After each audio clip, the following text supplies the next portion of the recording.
هەرێکێک لە ئێمە لەم ژیانە خوای تەعالا بەهرەی تایبەتی پێداوە، ئەتوانێت بەهرەکانی خۆی بەکاربێنێ بیدۆزێتەوە پاشان بەکاری بێنێ بەو شێوەی کە پێویستە گەشەی پێ بدە تاوەکو بتوانێت خزمەتی ئاینی خۆی پێ بکە، خزمەتی نیشتمانی خۆی پێ بکە، خزمەتی خۆی دنیای خۆشی پێ بکە و ئاخرەتی خۆشی پێ بکە. زۆر گرنگە، زۆر گرنگە ئێمە بەهرەکانی خۆمان گەشە پێ بدەین، نەوەک بڕۆین تەقلیدی خەڵکەین و لە عسایی خەڵکەینەوە و بۆ نمونە ئێستا خەڵکانێک لەم کوردستانی خۆمانە زۆر سەرکەوتون بەهرەی خۆیانیان دۆزێتەوە و گەشەی پێدەن و زۆر سەرکەوتون لە بوارێک لە بوارەکانە خەڵکی ئەڕوا لاسایان نکاتەوە هەرچی توانای هەیە بەکاری تێرێ ماوەیەک محاولاکەوەک ئەو بێسێرەکەوەک ئەو نابێت، چونکە ئەم یەک بە ئیخلاس وە نەیکردووە ئەوێ تەقلید بکە، دووش بەهرەی خۆی نییە، بەهرەی خۆی نییە و جێگەی خۆی نییە بۆیە سەرکەوتو نابێت لە ئیشەکەیە. بەڵام ئەوەی یەکەم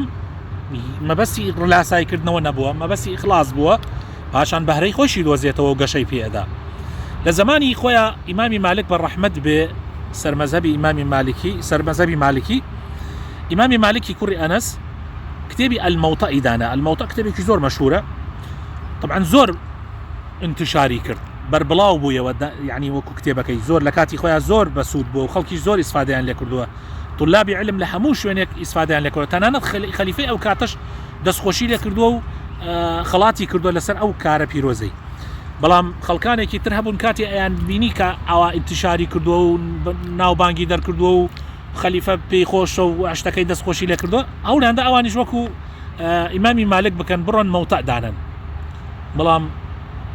مەوتەئی کەسیان ئێستا هەر ناویشی نییە، تەنها ئینەکە ئیمامی مالک ماوەتەوە. بۆچی؟ چونکە ئیمامی مالک بە ئیخلاسەوە لەبەر خاتری خوا کردی، دوای ئەوەش لاسایی کەسی نەکردەوە، بەڵکو هەڵسا بە ئیشێک کە کەسی تر پێشووتر نەیکردووە و مەبەستی تەنها ئەوە بووە کە خزمەتی ئاینەکەی خۆی پێ بکە. بەڵام ئەمانی تر نە، ئەمانی تر بۆ شوهرەت کردیان، بۆ بەناوبانگی کردیان و لاسایی ئەویشان کردەوە و طبعاً بەهرەشیان ئەو بوارە نەبووە وەکو ئەو، بۆیە سەرکەوتو نەبوون. جا لەبەرەوە من نەسیحەتی خۆم و هەموو خوشکوبرایەک مەکەم کە هەوڵدەن بەهرەکانی خۆتان بدۆزنەوە، پاشان بەهرەکانی خۆتان گەشە پێ بدەن و هەوڵدەن خزمەتی ئاین و خزمەتی نیشتمان و خزمەتی خۆتان و ماڵ و مناڵتانی پێ بکەن، نەک بڕۆن هەر تەقلیدی خەڵک و لاسایی خەڵک، بەخوا دوای یەئسەتێنن، بێتاقەتە بنەوە سەرکەوتوش نابن لە ئیشەکەتانە و لەوانەیە وەختێکی زۆرتان بە فیڕۆ بچێ، پارە و پولێکی زۆرتان بە فیڕۆ ئەچێ، ئیتر تەمەنێکتان بە فیڕۆ ئەچێت، تەمەنێک زۆر لەدەسەدەن بە لاساییکردنەوەی خەڵکی و سوودیشی نییە.